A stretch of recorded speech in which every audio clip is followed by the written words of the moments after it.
What's going on, you guys? James here, and today we're gonna do something a little bit different than we usually do here at the channel.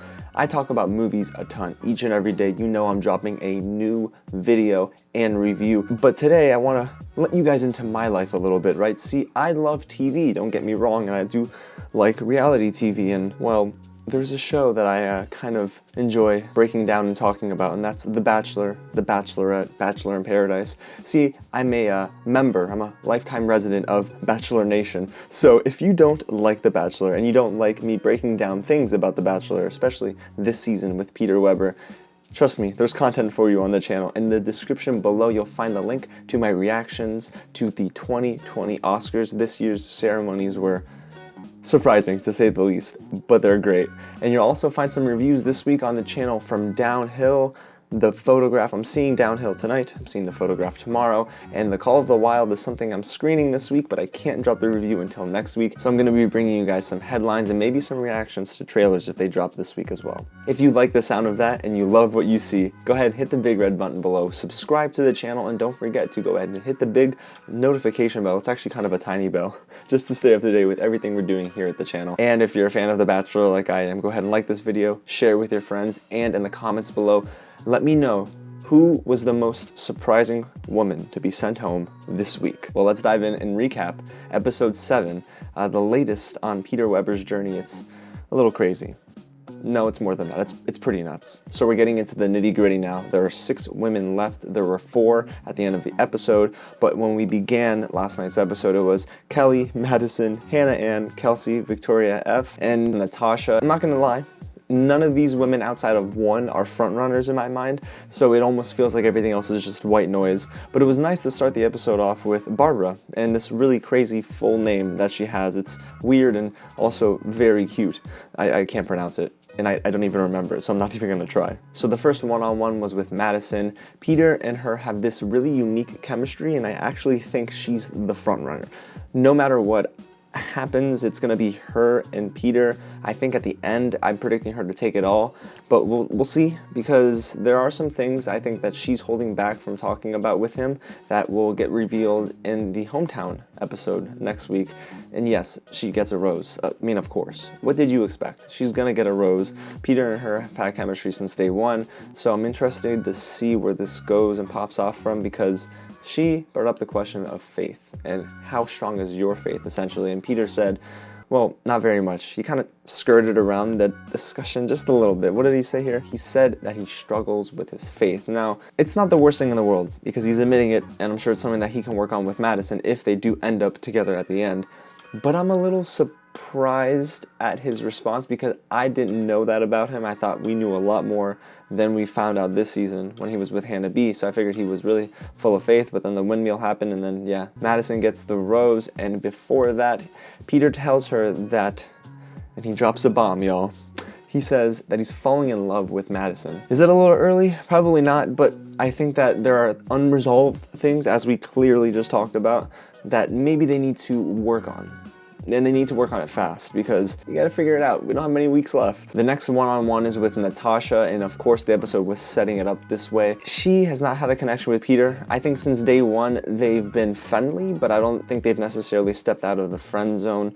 And unfortunately their one-on-one did not end like Madison and Peter's one-on-one. She's been sent home. She's the first girl of the night to get sent home, and I'm honestly not shocked, because there's no real connection there. Even when she was told, I can't give you this rose, by Peter, she was affected, sure, but it didn't even seem like she was blown away by it. I think she expected that. Their last one-on-one together, or their first and only one-on-one, that kind of sucks. It was actually full of life. It was vibrant. It was fun to see them kind of just explore the streets of Lima, Peru. So, not bad, but it wasn't a very romantic date. Again, it was friendly. So there you go, Natasha is sent home. So the third one-on-one is with Kelsey, a very interesting candidate, because I thought she was donezo, gone, like 3 weeks ago, but I guess not. She survived the Tammy drama, which was a little insane. And Tammy was wrong for that, y'all. But Kelsey's date, again, was more about her opening up with her family and some of the issues that she has. If you're playing Bachelor Bingo, if that's a thing, go ahead and place a mark there for every time Kelsey cries and Victoria F has a bad attitude, because they did some cutaways during their one-on-one where Victoria F, if I'm not mistaken, was talking to Kelly and was like, well, it's not that I wouldn't be mad if she didn't walk back in. Girl, I understand this is a competition, but Victoria F has to deal with a lot of issues on her own end. So, I don't know, not the biggest fan of Victoria F anymore. I actually thought she was okay for Peter at the beginning, and then the whole Chase Rice thing happened, and then I was like, okay, maybe it can still work out, but she's done a complete 180. It's like she's not even the same person anymore. She's just whining and complaining, and let's move on before we get a little heated over here. So the group date card comes in, and of course, I've been following along, Hannah Ann, Victoria F, and Kelly. There are only 2 roses left. Oh, and I forgot to mention that Kelsey does get a rose, so she is also going on to hometowns. Not gonna lie, they have a deeper connection than I originally thought. But let's move on to the group date, which is full of the drama. Like, this was the part of the episode where I was locked in. Everything before I was a little bored with, but this was the moment where I figured, okay, we're getting some tea. Almost immediately.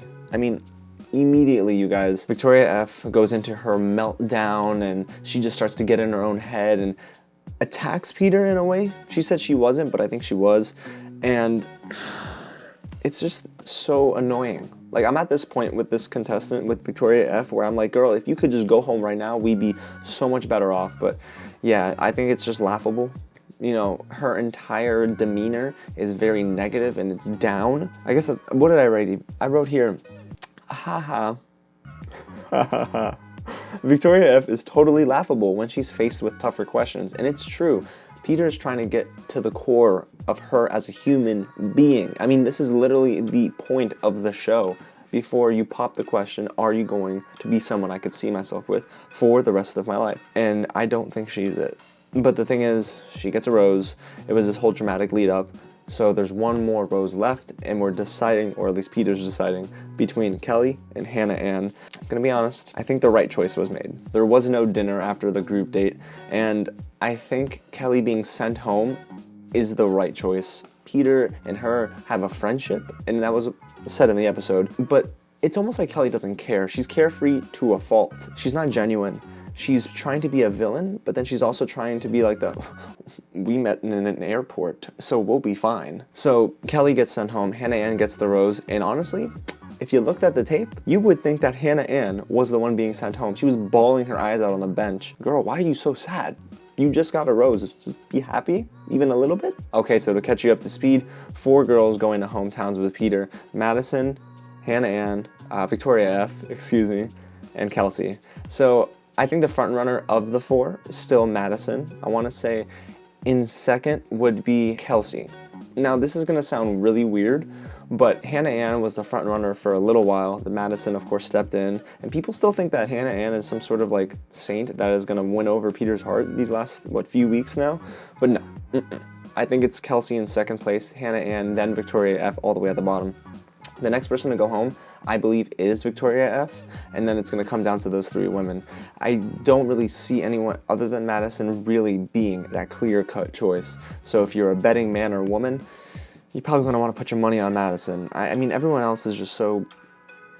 It's just, they're there, you know what I mean? I feel like it's more of them filling a spot rather than building that connection. Madison and him seem to have something solid and real. So really interesting to see everything play out last night, and I'm curious about hometowns, and I'm sure you are too. So guys, if you want to see more of these recaps, let me know in the comments. If you have some sort of thoughts about Victoria F and her attitude, let me know in the comments. And who do you think is actually the front runner as it stands now? Let me know in the comments as well. Don't forget to like this video, share with your friends, and if you haven't already, hit the big red button below. And guys, I'm so thankful for you, because we're nearing 800 if we're not already there by now. Thank you.